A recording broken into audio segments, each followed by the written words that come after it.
Amélie partit en Bretagne se ressourcer près de sa mère. Elle quitta Paris, préoccupée. Une tache jaunâtre au plafond de sa chambre et le papier mural légèrement gonflé l'inquiétaient. De l'humidité, s'interrogea-t-elle. En réfléchissant, elle se dit qu'il avait beaucoup plu ce printemps. Le soleil, la chaleur de l'été sécherait ses bobos. C'est dit moins ce qu'elle espérait pour se rassurer. Chaque arrivée au Croisic était la source d'un bonheur sans nom.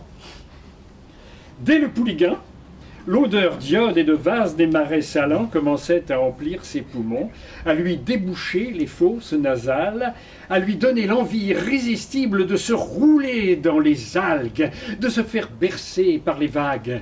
Ces senteurs produites par l'évaporation de l'eau de mer sous l'effet du soleil et du vent s'intensifiaient alors que le paysage défilait. Après Batz se découvrait l'immense baie du Trait. À la descente du train, les miasmes des villes n'étaient plus qu'un lointain souvenir. L'air pur de l'Atlantique ouvrait ses vannes. Ah, ici, on respire, avait l'habitude de dire dans une grande inspiration Cassandre qui était née, avait grandi à Paris et prétendait souffrir d'asthme, ce qui restait à prouver. Cette année, il faisait beau, comme souvent à partir de la deuxième moitié de juillet. Vite, enfilez un maillot de bain.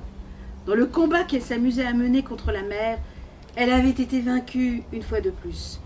Comment espérer enserrer dans ses bras cette masse fluide qui vous échappe à chaque brassée, malgré la force et la conviction que vous y mettez? Mieux vaut rendre les armes et se laisser couler lascivement dans les plis et replis de l'océan. Elle aimait sa presqu'île.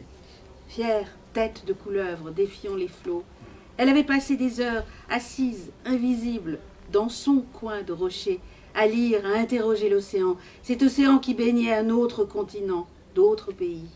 Elle pensait aux amis qu'elle avait connus et aimés là-bas.